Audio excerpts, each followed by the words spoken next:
Hello everyone and welcome in today's video, and today we are going to look at domestic animals. Domestic animals. Domestic animals. Yes. And you're welcome if you're new to this channel. Please, this is the channel where you get to learn English and Luganda with ease. So let's start. So domestic animals in Luganda are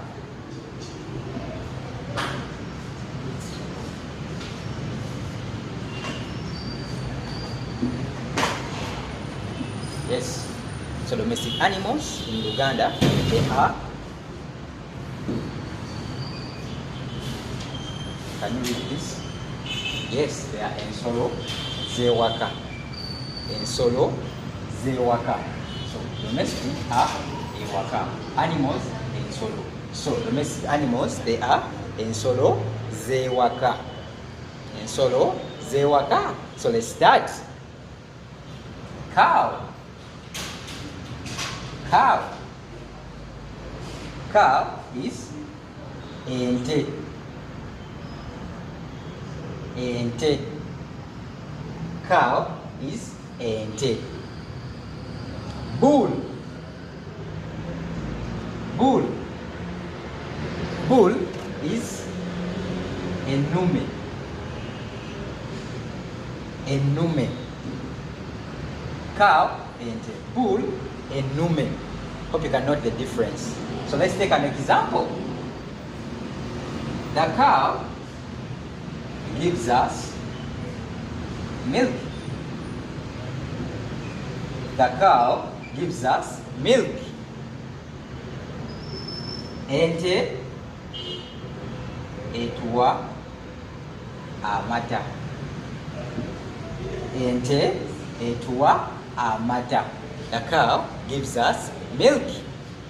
Ente etuwa amata. Okay, so let's go to the next animal. Dog. Dog. Embwa. Embwa. So dog is embwa. Let's take an example. The dog is black. The dog is black. Embwa nzirugavu. Embwa nzirugavu. Nzirugavu. So black is nzirugavu. So the dog is black. Okay, let's proceed. Sheep. Sheep. Endiga. Endiga. Sheep is endiga. Okay, let's proceed. Cat. Cat. Kappa. Kappa. So cat is kappa. Let's take an example.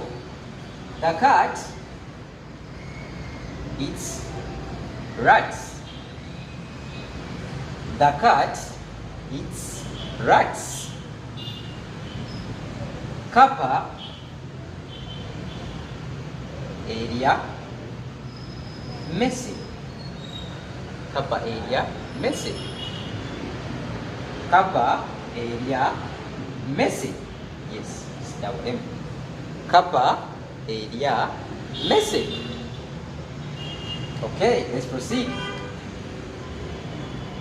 Goat. Goat. Embuzi. Embuzi. Let's take an example. The goat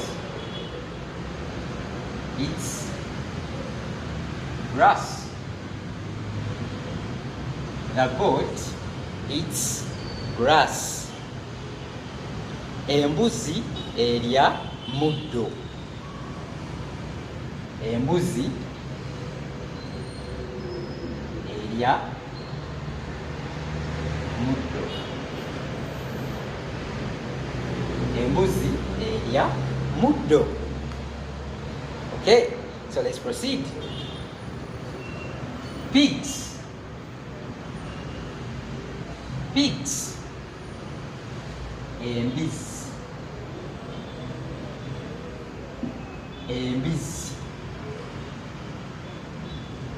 Pigs. Embizzi. Okay, let's take an example. The pig is big. The pig is big.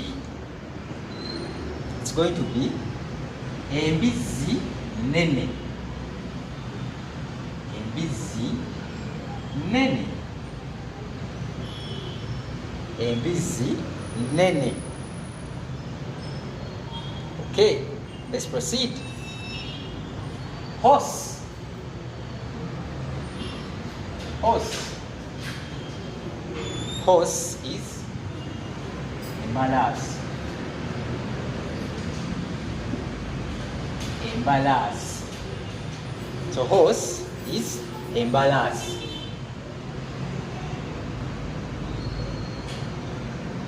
Horse embalas. Hope you've enjoyed the video. And for my subscribers, wait up for the Luganda wildlife tour coming soon. Thank you very much for watching. Bye bye. Meet up. Wait up.